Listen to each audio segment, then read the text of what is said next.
Se abre hilo. Análisis, redes y tendencias. Del hashtag a la radio pública.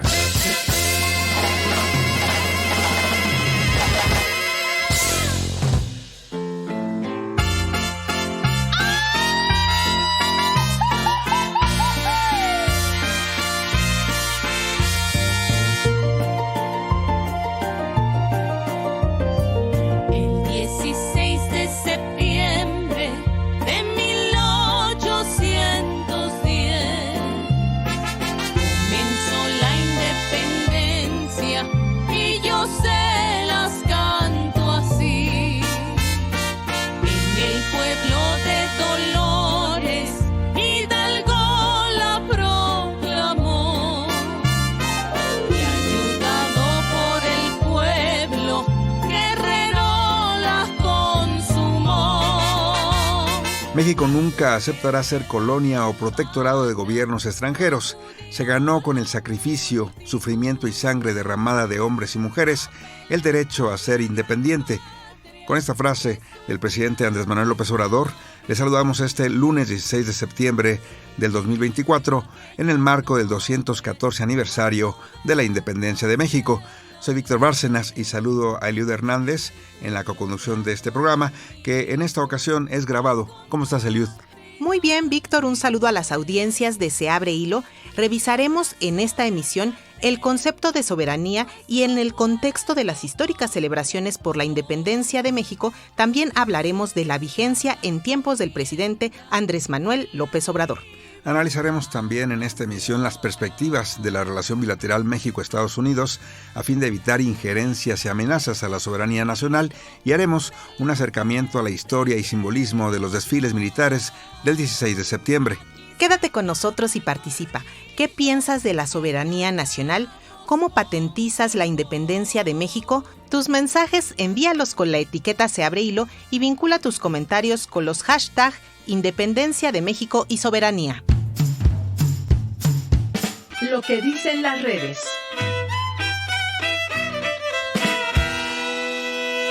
En las redes sociodigitales se habló en torno a soberanía e independencia.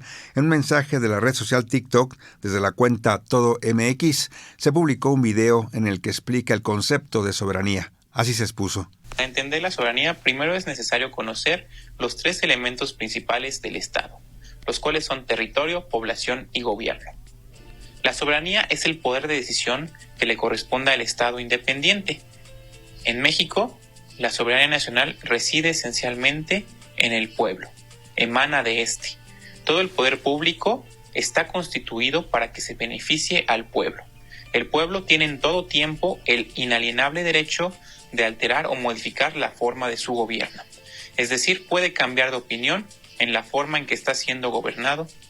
En la Constitución política encontramos la llave para entender la forma de gobierno.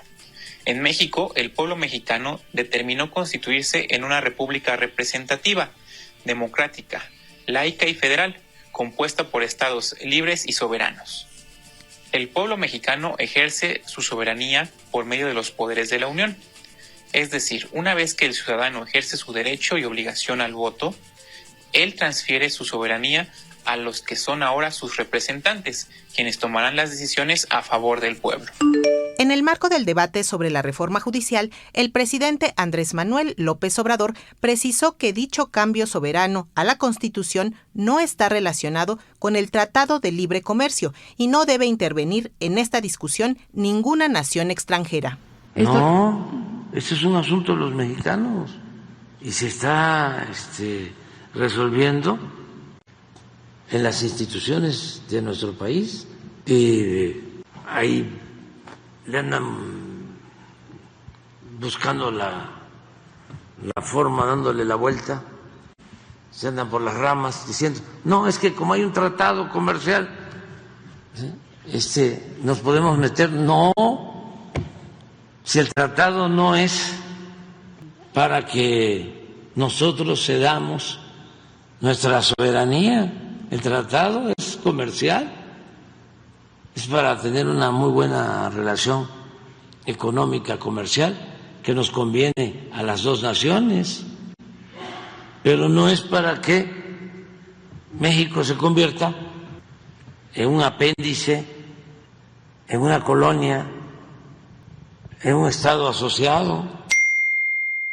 También en redes sociales se difundió la declaración del embajador estadounidense en México, Ken Salazar, al comentar en torno a la reforma al Poder Judicial. Escuchemos.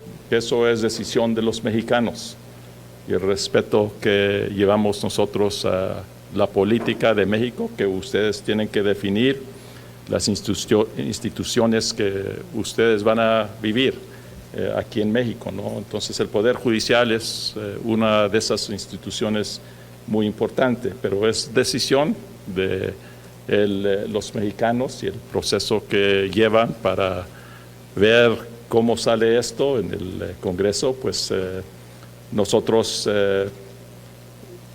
interesados porque queremos nosotros que en el fin tengan un sistema en el Poder Judicial que trabaje bien.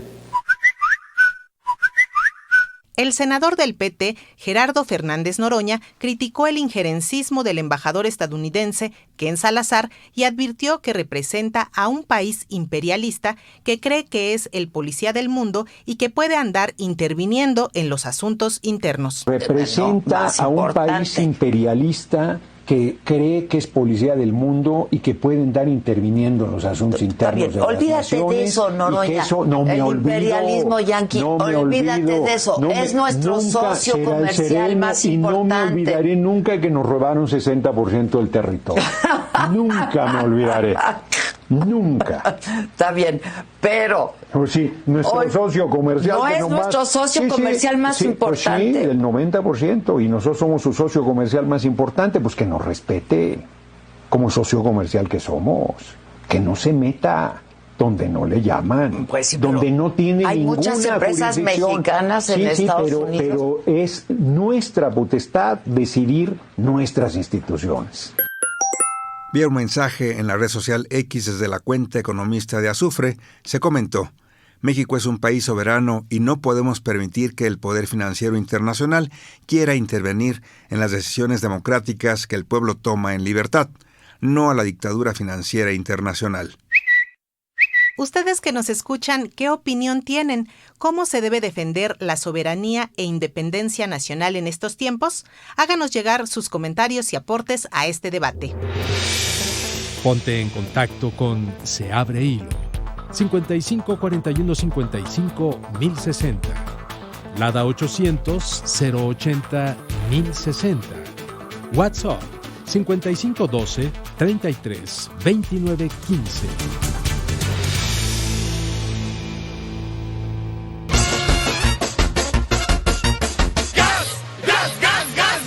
Desenredando nudo. Váyanse los cachupines en hora mala, que no volverás a ver. Ellos la Nueva España, divina guadalupana con esos preciosos dedos. Échale tu bendición al señor cura Morelos. Échale tu bendición al señor cura Morelos. México reivindica la máxima juarista: entre los individuos como entre las naciones, el respeto al derecho ajeno es la paz. Con esa idea y para analizar el equilibrio en la relación asimétrica de nuestro país y Estados Unidos a propósito de la pausa en la relación con la embajada de ese país y en la conmemoración de nuestra independencia, recibimos al historiador Veremundo Carrillo Reveles, investigador del Instituto de Investigaciones Históricas de las Revoluciones en México. Bienvenido. Gracias. Antes que nada, muchas gracias por la invitación. Un saludo para ustedes y para la audiencia. Maestro Veremundo, inicialmente le preguntamos qué balance podemos hacer de este ejercicio de soberanía que hemos visto en este sexenio con el presidente López Obrador. Hubo un claro posicionamiento frente a la responsabilidad colonialista de España, también la invasión que tuvo la Embajada de México en Quito, y frente a la injerencia presente del discurso de Estados Unidos, por mencionar algunos de los hechos relevantes en este sexenio. ¿Cómo usted lo ve? De entrada, me parece que es importante destacar el contexto geopolítico en el que se ha desarrollado la política exterior del actual gobierno. El tablero internacional es completamente distinto al de los escenarios con el que la mayoría de nosotros crecimos, nacimos. Después de la crisis de 2008, es evidente que Estados Unidos ha venido sufriendo una debacle de consideración, y ya no estamos en este mundo dominado por una gran superpotencia. Así lo evidencian, por ejemplo, pues los reveses que ha sufrido en Afganistán, en Oriente Medio en general, y también la creciente desigualdad en su interior, la desigualdad económica, pues que se ha agudizado en las últimas décadas y que ha tenido repercusiones pues, en su sistema político, ¿no? Tampoco estamos en un contexto similar al de la Guerra Fría, en el que había dos superpotencias en competencia, la Unión Soviética y el propio Estados Unidos, sino que el escenario actual se acerca en cierto modo al del último cuarto del siglo XIX y se parece bastante en muchos sentidos, aunque claro, con sus particularidades históricas muy evidentes, al de la década de 1930, que era contemporánea al México del cardenismo, ¿no? Es un mundo multipolar en el que coexisten y compiten varias potencias, algunas consolidadas y otras emergentes: China, Estados Unidos, la Unión Europea, por supuesto Rusia, Gran Bretaña, Japón, la India y Brasil, que desde nuestro continente empuja por ser un actor con incidencia transcontinental, ¿no? Dentro de este mar internacional, por llamarlo de algún modo, infestado de estos tiburones, en el buen sentido de la palabra, pues el actual gobierno, a través de la gestión que ha tenido la Cancillería Marcelo Ebrard y Alicia Bárcena, pues dio un giro en el timón muy interesante e importante respecto a la manera en la que se había conducido México en los años previos en la arena internacional, ¿no? De entrada se ha buscado y se ha ponderado que la política exterior mexicana no esté subordinada ni supeditada a poderes supranacionales, sino que se ha ponderado la defensa de los intereses nacionales a partir del respeto irrestricto de la soberanía nacional. Y es algo que tiene que ver completamente con un imaginario histórico que construyó la identidad política de México en el ámbito internacional, particularmente durante el siglo XX tras la Revolución Mexicana, aunque con cimientos muy plantados y muy claros desde el siglo XIX, ¿no? Hay que señalar que la soberanía como elemento constitutivo de un Estado se debe ver en dos planos complementarios entre sí. Uno es interno, se establece un pacto en el que se delega el ejercicio de la soberanía en los poderes de la Unión, pero en el que se reconoce que la soberanía, pues, reside esencial y originalmente en el pueblo. Así dice en la Constitución. Y en el plano exterior, en el que la soberanía, pues, es el ejercicio de esta consiste en garantizar la independencia y la libertad, y por supuesto los intereses nacionales, que son los intereses del pueblo imaginario, ¿no? En este sentido, me parece que la conducción de México ha retomado estos principios históricos y ha vuelto a poner en la centralidad los intereses nacionales, y me gustaría destacar, pues, dos hechos muy importantes, ¿no?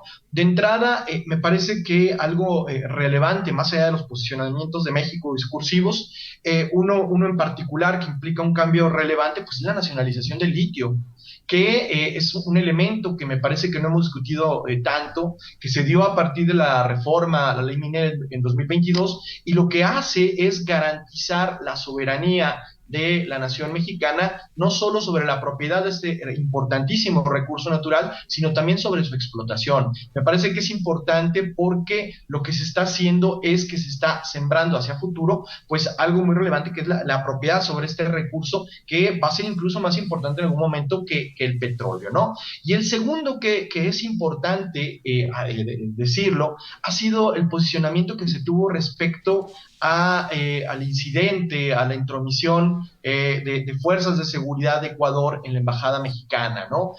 México históricamente ha defendido el derecho al asilo, lo ha hecho desde los años 1920, en los años 30 recibió en su embajada en España a republicanos, después llegaron al país, pero es parte de una tradición mexicana el defender este derecho, y es algo que se ha reivindicado de manera muy importante en este sexenio.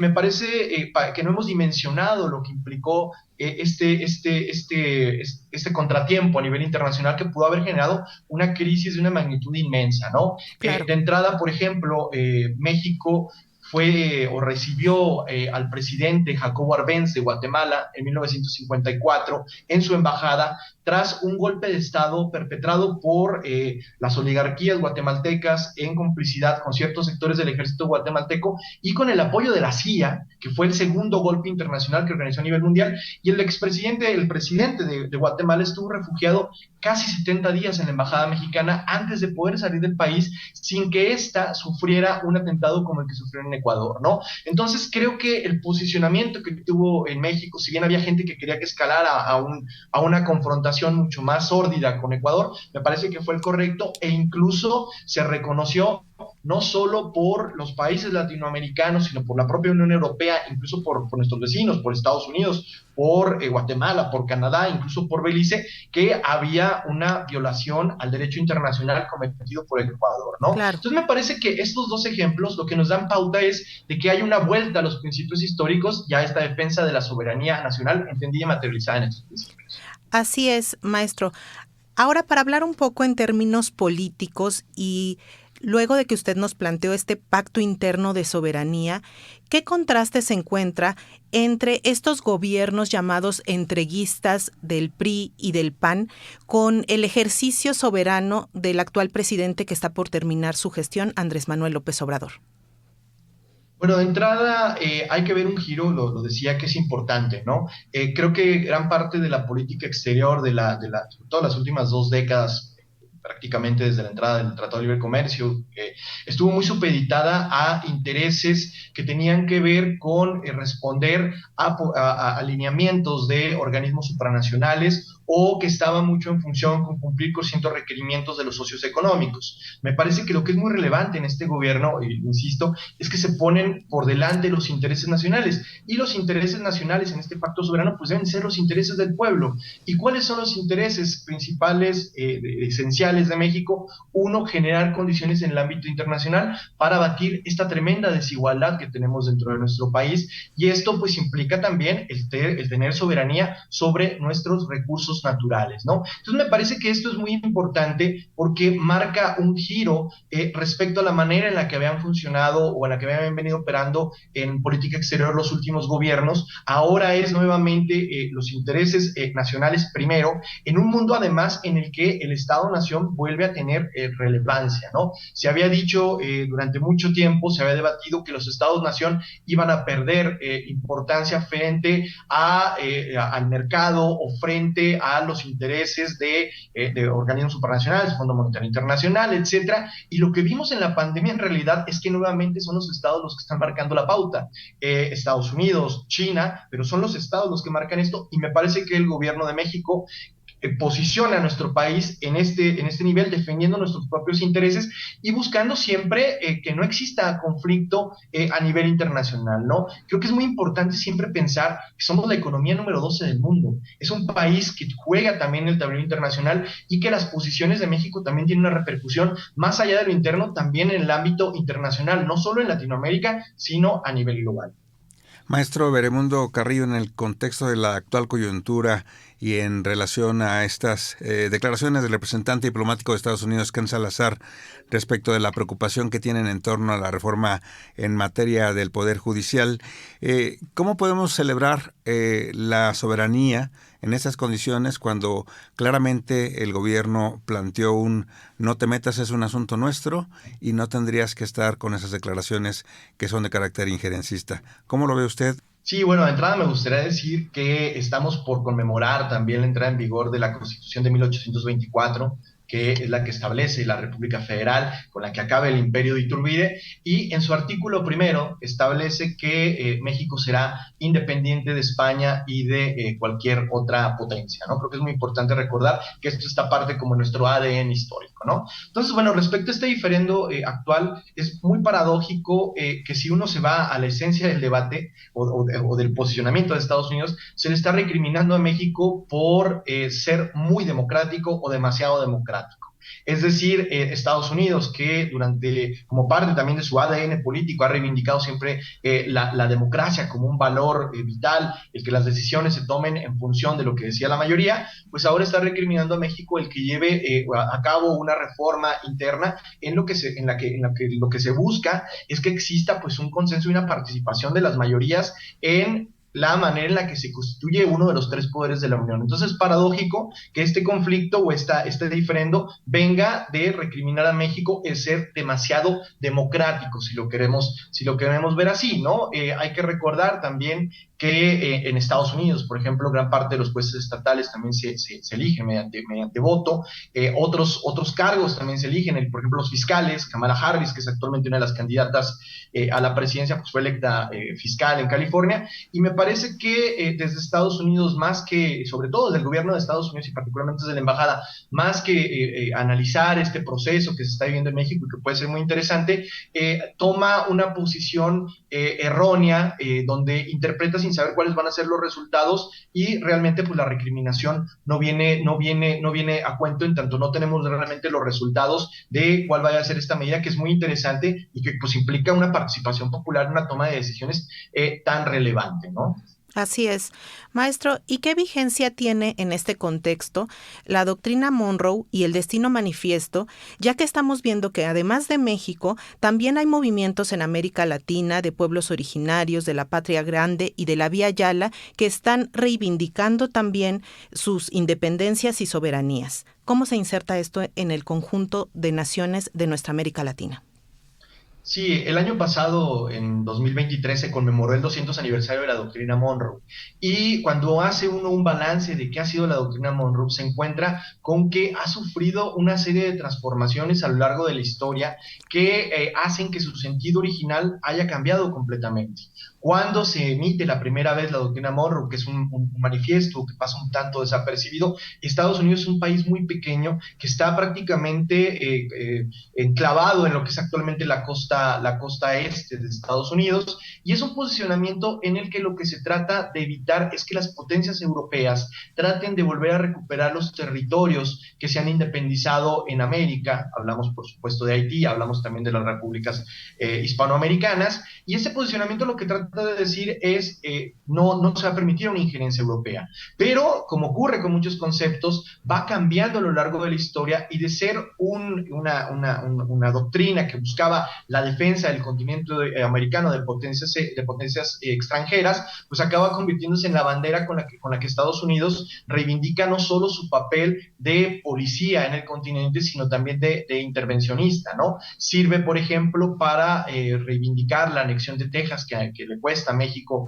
después una guerra con Estados Unidos. Utilizan la doctrina Monroe para evitar una mediación internacional, y sirve después para justificar las intervenciones que se dan en Centroamérica, donde durante buena parte del siglo XX, también las intervenciones que se sufren en México en 1914, en 1916 con la expedición punitiva, y actualmente es un concepto que sigue a debate. Si ustedes recordarán, durante la presidencia de Obama decretó que la doctrina Monroe había muerto, con este giro que había dado en su política hacia Cuba, pero después Trump volvió a reivindicarla y a decir la doctrina Monroe sigue viva en tanto para los intereses de Estados Unidos tener el control económico, político y sobre todo militar en América Latina es vital para su propia seguridad, ¿no? Entonces es un concepto entendido en el contexto actual que sigue vigente, porque para Estados Unidos, en esta competencia que tiene frente a todos sus actores internacionales, sobre todo principalmente China en el aspecto económico, pero en el aspecto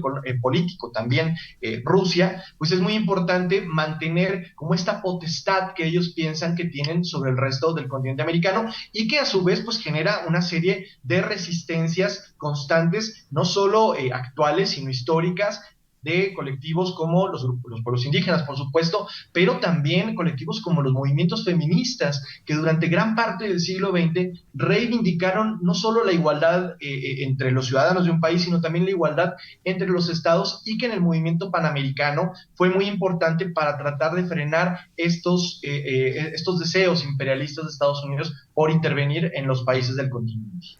Así es, maestro Bermundo Carrillo. Entonces, sin duda, la amenaza de esta doctrina de América para los americanos sigue siendo un desafío. El presidente Andrés Manuel López Obrador ha sido enfático y hasta reiterativo al subrayar que su doctrina es juarista y que no somos ni colonia ni protectorado. ¿Considera que esto le ha permitido pertrecharse y defenderse ante el injerencismo de los últimos tiempos de Estados Unidos? Hay que reconocerle al presidente Andrés Manuel López Obrador que conoce mucho la historia de México.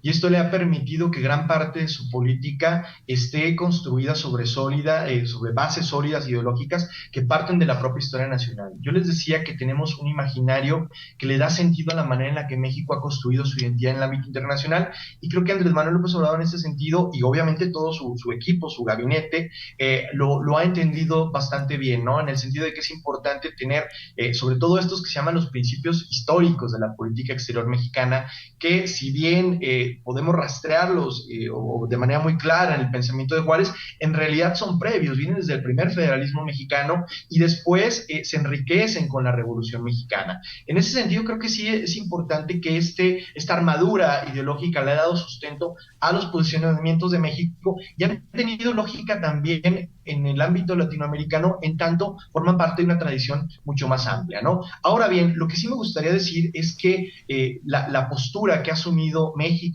en su relación con Estados Unidos no ha sido la de confrontación, sino la de defensa respecto a la intromisión en ciertos temas, pero también ha buscado la de la cooperación, pero una cooperación entre iguales en la que los beneficios vengan para las poblaciones de los dos países. Es una realidad que hay más de 20 millones de mexicanos en Estados Unidos, y es una realidad que una de las poblaciones más grandes de migrantes en México son estadounidenses. Entonces me parece que ha sido interesante que, si bien se tiene esta armadura ideológica, al mismo tiempo se ha buscado la cooperación. Yo destacaría de entrada pues el tema migratorio. Creo que el gobierno mexicano ha insistido mucho con Estados Unidos, con los países centroamericanos, de buscar vías para tratar de resolver el tema migratorio, ¿no? Que es muy importante. Y también ha habido temas en los que México ha defendido sus intereses de manera muy puntual frente a Estados Unidos, ¿no? Un asunto del que quizá deberíamos hablar más en los medios públicos, pues es los juicios que lleva actualmente el gobierno de México contra las empresas fabricantes de armas en Estados Unidos,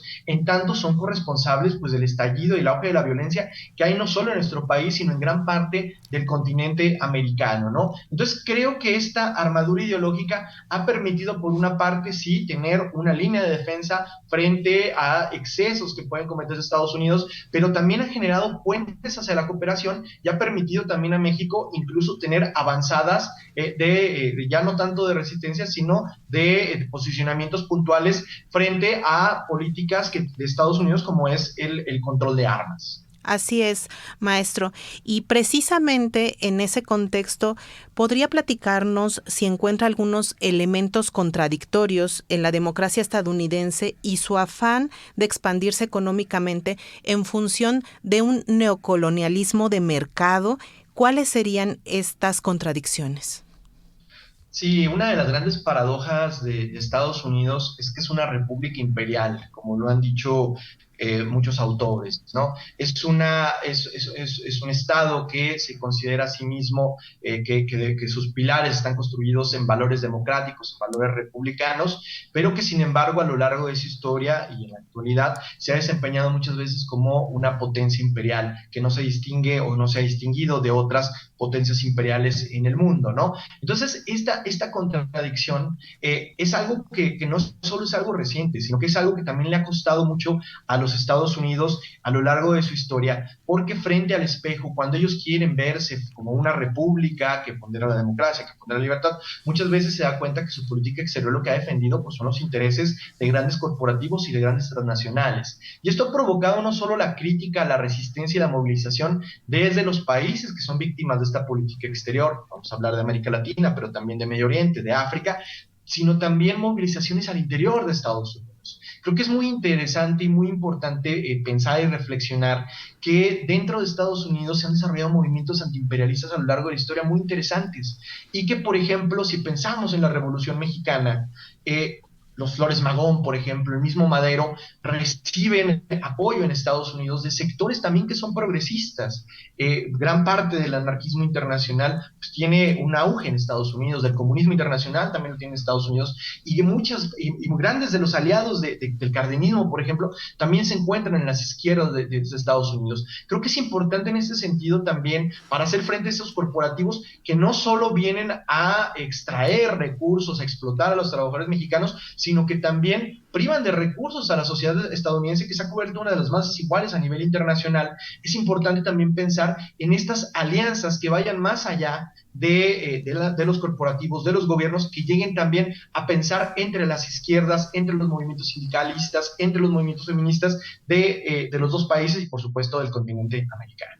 Maestro Beremundo Carrillo, en noviembre próximo se define quién queda al frente del gobierno de Estados Unidos y la posibilidad de que Donald Trump repita en el cargo como presidente y su enfoque xenofóbico y punitivo respecto de la relación con México. ¿Qué alternativas tendremos para ejercer esta soberanía frente a la posibilidad de Trump de regreso al poder? Creo que la principal de todos es que se ponderen sobre todo los intereses de las grandes mayorías de México, ¿no?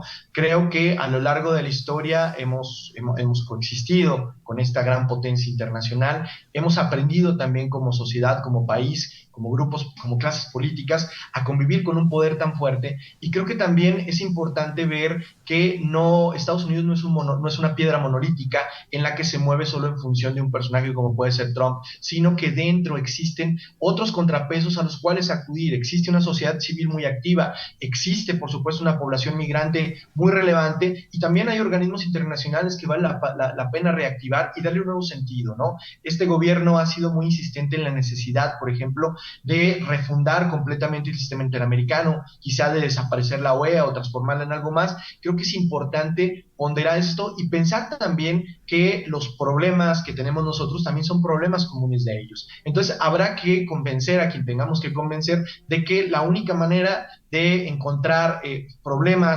salidas a los problemas que ellos tienen y a los que nosotros tenemos es construir salidas conjuntas, ¿no? Entonces yo no veo con tanto temor, creo que existe la capacidad del gobierno que encabezará Claudia Sheinbaum para poder negociar con los Estados Unidos, para ponderar los intereses mexicanos, pero sobre todo para llevar una relación seria que responda pues a lo que le exigimos nosotros, los ciudadanos mexicanos, pero también el que exigen los ciudadanos estadounidenses, y yo sumaría también a Canadá. Creo que estamos en un momento muy importante para lo que ocurra con nuestra región, con Norteamérica. Estimado historiador Beremundo Carrillo Reveles, le pedimos por favor en este aniversario número 214 de nuestra independencia una conclusión para esta charla. Sí, claro que sí, ¿no? Creo que estamos en un momento histórico muy, muy importante para el país. Acabamos de ver cómo se da una reforma judicial que será muy interesante medirla. Creo que estamos en un momento también importante en nuestra relación con Estados Unidos, más allá de los diferendos que puedan existir a nivel diplomático. Creo que entre los pueblos existe pues un deseo de hermandad, un deseo de cooperación.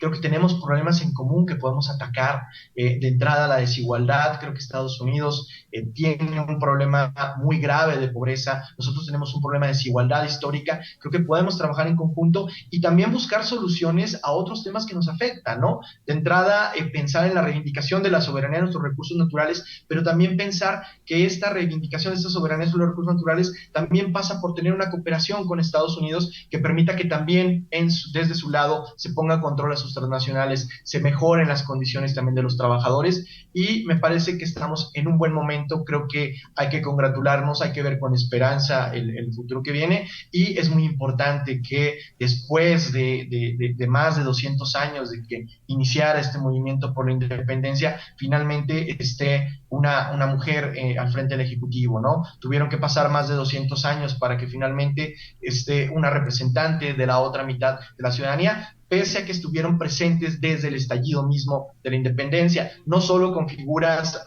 relevantes como Leona Vicario o como José Ortiz Domínguez, sino con miles de mujeres que estuvieron y formaron parte de los ejércitos revolucionarios de Hidalgo, de Morelos, de Guerrero, y que estuvieron ahí presentes y que finalmente pues llegan a este escenario máximo de la política mexicana. Pues agradecemos mucho esta tarde al historiador Veremundo Carrillo Reveles que nos haya aportado aquí en Se Abre Hilo sus conocimientos.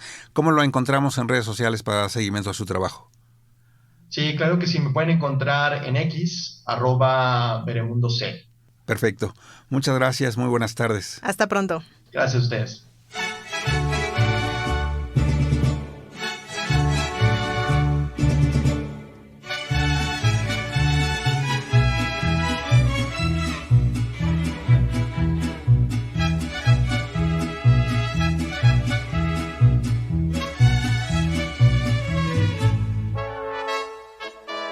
Soy pura mexicana, nacida en este suelo, en esta hermosa tierra que es mi linda nación.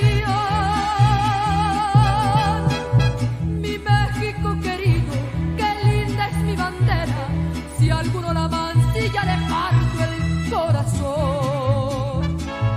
En este día que conmemoramos y refrendamos nuestra independencia nacional, le ofrecemos una radiografía del embajador Kenneth Salazar, que se atrevió a hablar de asuntos que nos competen exclusivamente a las y los mexicanos, lo que mantiene en pausa las relaciones de México con la Embajada de Estados Unidos. El doctor Alberto Betancourt nos ayuda a acercarnos al perfil del diplomático representante del gobierno demócrata de Joe Biden en México. Escuchemos.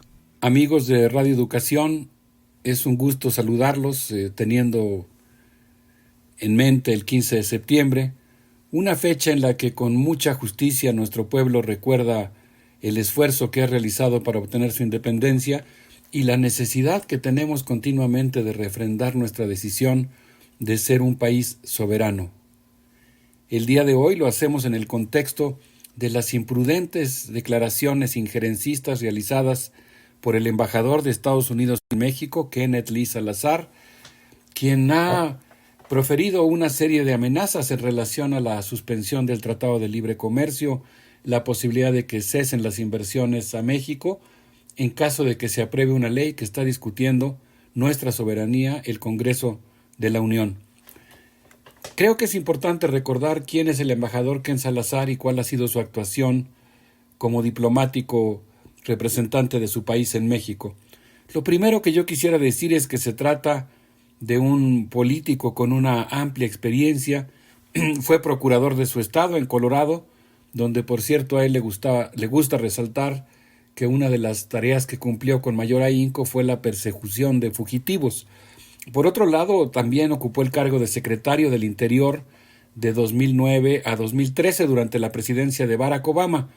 Y estando en ese cargo y teniendo bajo su responsabilidad el cuidado de las áreas naturales protegidas y los parques nacionales, además de la otorgación de concesiones mineras, él estuvo involucrado como funcionario en el accidente de la plataforma Deepwater Horizon que ocurrió el día 10 de abril de 2010, tras haber recibido la empresa British Petroleum Company la autorización de Ken Salazar para realizar exploración en aguas profundas.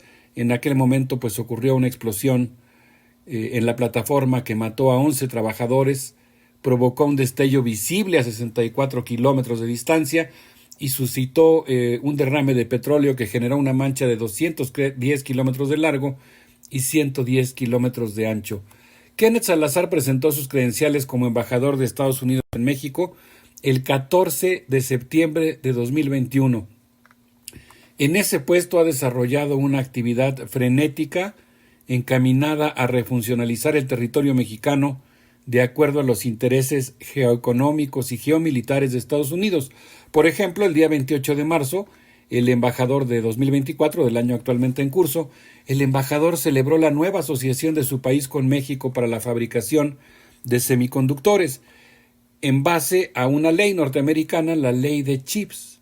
Esta ley, según la Casa Blanca, incluye desde la fabricación de electrodomésticos hasta sistemas de defensa, y es realmente muy preocupante porque implicaría la posibilidad, de acuerdo a la asociación establecida de colaboración entre México y Estados Unidos, de que se instalen en nuestro territorio algunas industrias que fabricarán componentes para el complejo militar industrial de los Estados Unidos.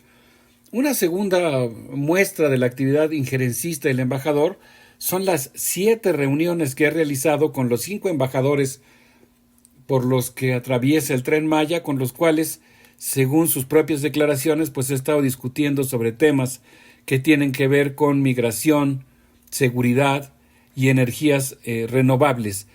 Cabe decir que en cada una de estas reuniones que él ha tenido con los gobernadores han estado presentes representantes de la Cámara Americana de Comercio. El diplomático, quien por cierto también es defensor del fracking, estuvo también en una reunión particularmente importante y que vale la pena recordar. El día 20 de marzo de 2023 estuvo presente en la reunión en la que congresistas estadounidenses exigieron en Palacio Nacional al presidente Andrés Manuel López Obrador que dirigiera una carta al presidente de la República Popular China, Xi Jinping.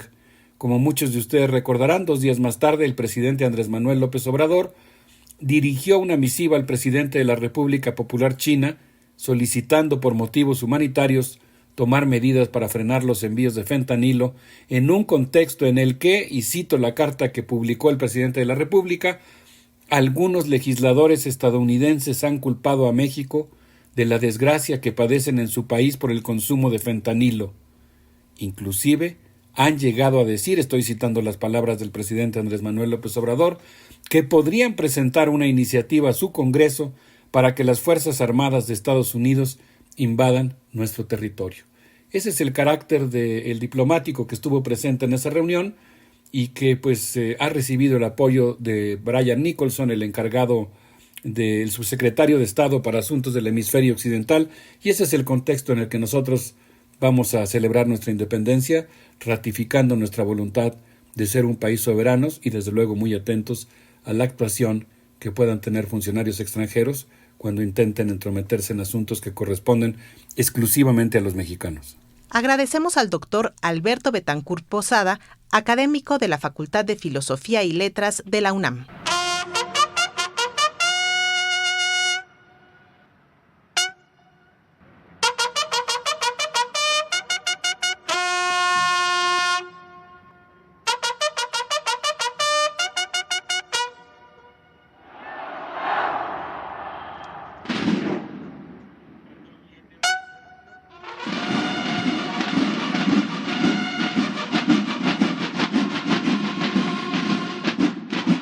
El desfile cívico-militar del 16 de septiembre adquiere especial relevancia dentro de la historia militar y política de México.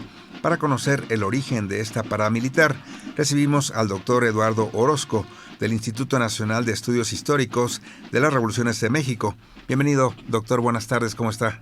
Hola, ¿qué tal? Muy buenas tardes. Muchas gracias por la invitación para platicar de estos temas de historia nacional. Gracias, doctor. Pues hoy vimos nuevamente a las Fuerzas Armadas desfilar.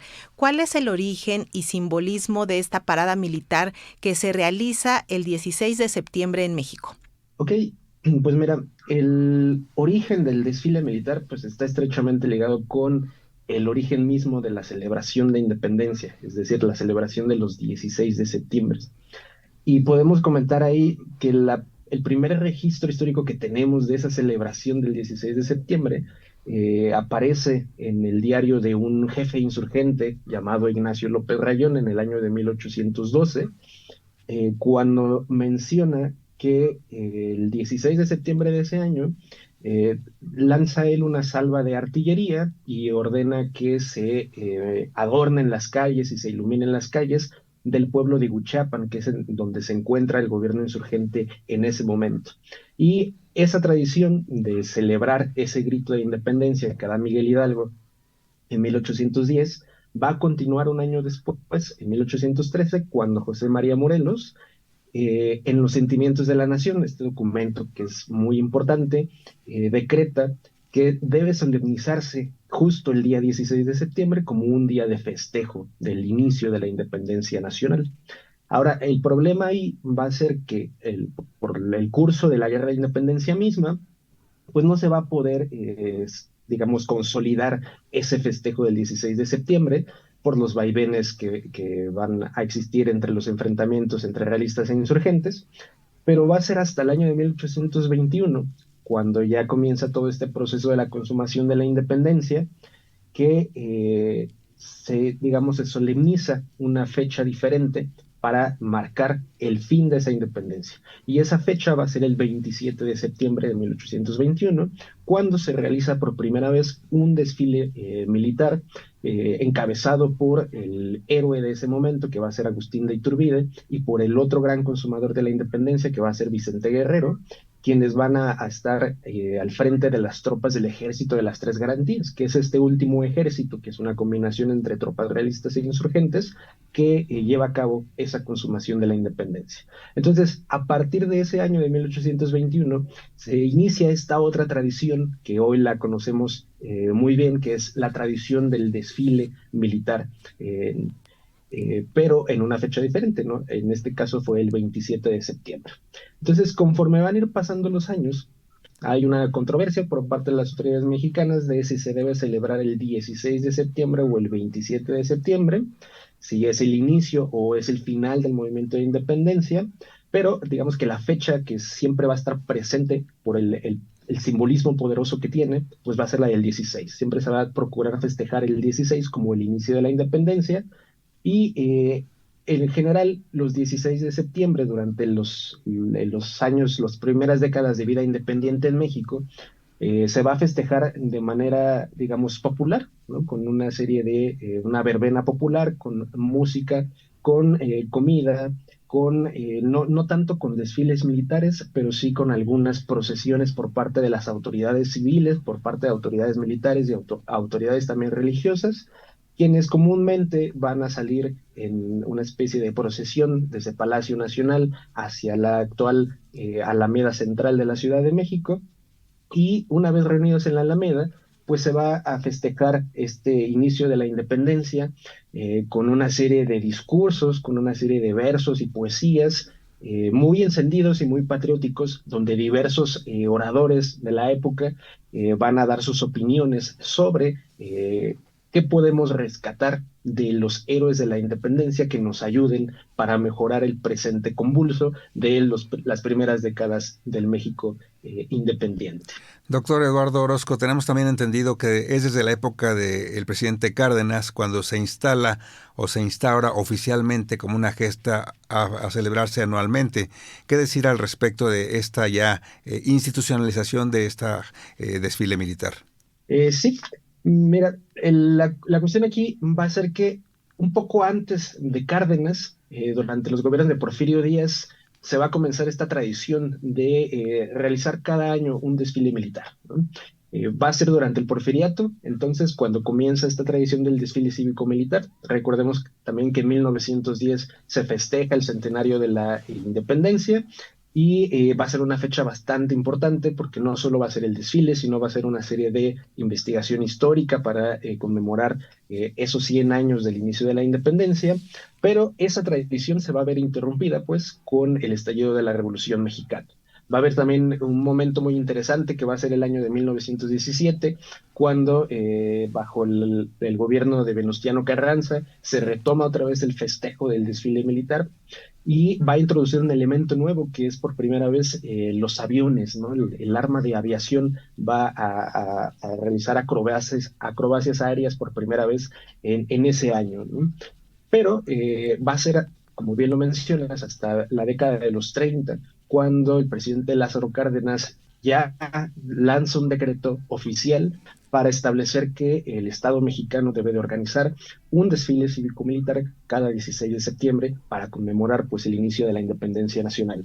Y esto tiene que ver también con la idea de crear una serie de valores cívicos que ayuden también a generar una identidad nacional mexicana. Y eso es lo que tiene Cárdenas en la cabeza con este desfile militar, ¿no? Es decir, vamos a meter valores como el sacrificio que los insurgentes o los héroes de la independencia hicieron a favor de la patria, y vamos a fomentarlos a través de ese desfile. Pero recordemos también que el desfile militar que se sigue realizando actualmente desde tiempos cardenistas, pues es un momento muy interesante en donde el Ejército Nacional pues se vincula directamente con el pueblo, ¿no? Donde, digamos, salen de los cuarteles para tener un momento estelar donde es la gran presentación del ejército y de los avances del ejército en sociedad, ¿no?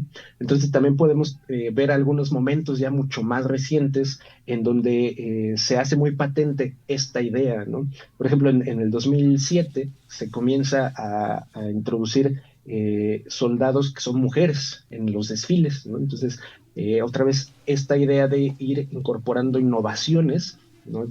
Mostrar el ejército esa modernización ante la sociedad. Por eso es que el desfile de los 16 de septiembre pues es un momento bastante importante para las Fuerzas Armadas, es el momento de mayor vinculación que tienen con la población mexicana. Así es. Doctor, destaca la participación del Ejército, la Armada y de la Fuerza Aérea, pero ¿qué opina en la actualidad de la inclusión de la Guardia Nacional? Pues me parece que es un elemento necesario, ¿no? Porque a final de cuentas la Guardia Nacional es otra rama de esas Fuerzas Armadas, que está supeditada también a la Secretaría de la Defensa Nacional, y en ese sentido pues no tiene por qué no estar en ese desfile, tiene todo el derecho de estarlo ahí, al ser parte de una agrupación totalmente castrense, que se regula con los mismos reglamentos. Y en ese sentido, la Guardia Nacional comienza a desfilar a partir del año 2019 y pues está ahí para quedarse. No creo que vaya a cambiar esa tradición. Doctor Eduardo Orozco, en la actualidad pues tenemos la relevancia y la figura del presidente como comandante en jefe de las Fuerzas Armadas de México, pero el próximo año ya tendremos a una presidenta electa frente a estas Fuerzas Armadas. ¿Cambiará algo esta situación de tener al frente una mujer comandando estas Fuerzas Armadas? Yo creo que sí puede haber un cambio muy interesante, ¿no? Y tendrá que ver con la idea de incorporar a más mujeres dentro del servicio militar. Entonces es muy probable que veamos cada vez más mujeres ocupando puestos de mando, no solo dentro del ámbito militar, sino en otras esferas del ámbito público, ¿no? Ya sea en secretarías de gobierno, ya sea también en puestos de investigación científica o en puestos como la academia. Recordemos que a final de cuentas la nueva presidenta es también una académica y científica, y en ese sentido pues creo yo que sí vamos a estar viendo más mujeres participando en esos desfiles del 16 de septiembre en los próximos 6 años del gobierno de la presidenta Sheinbaum. Doctor, ¿considera que el desfile es un factor de cohesión e identidad nacional? ¿Qué opina, por ejemplo, pues de que estén todas las personas reunidas a lo largo de esta parada militar, aplaudiendo, saludando, pero también de la presencia de algunos invitados internacionales? Sin dudas, el desfile sí es un factor muy importante. Insisto, cuando Cárdenas lanza este decreto de oficializar que cada 16 de septiembre se realice este desfile militar, sí lo hace con la intención de crear un sentido de identidad nacional y un sentido también de generar valores dentro de la población. Insisto, el valor del sacrificio por la patria va a ser muy importante en este momento. Y ahora, más que generar esa identidad o esa cohesión o rescatar esos valores patrióticos, tiene también que ver con un aspecto, digamos, diplomático, de mostrarle no solo a los mexicanos, sino también al mundo que México está dentro del, digamos, concierto de las naciones y que tiene diversas alianzas con países amigos. De ahí que se realiza cada año la invitación a diversos ejércitos del mundo a que envíen sus delegaciones para desfilar dentro del desfile militar de los 16 de septiembre.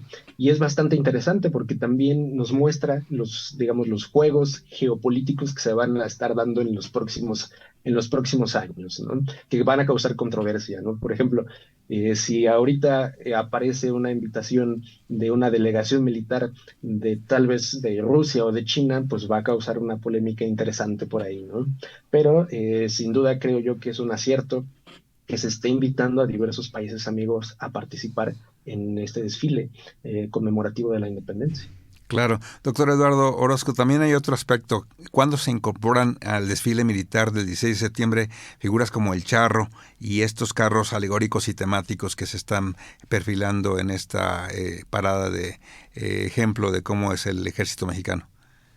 Sí, mira, pues los carros alegóricos se incorporan desde alrededor de la década de 1820, ¿no? Eso sí es bastante antiguo.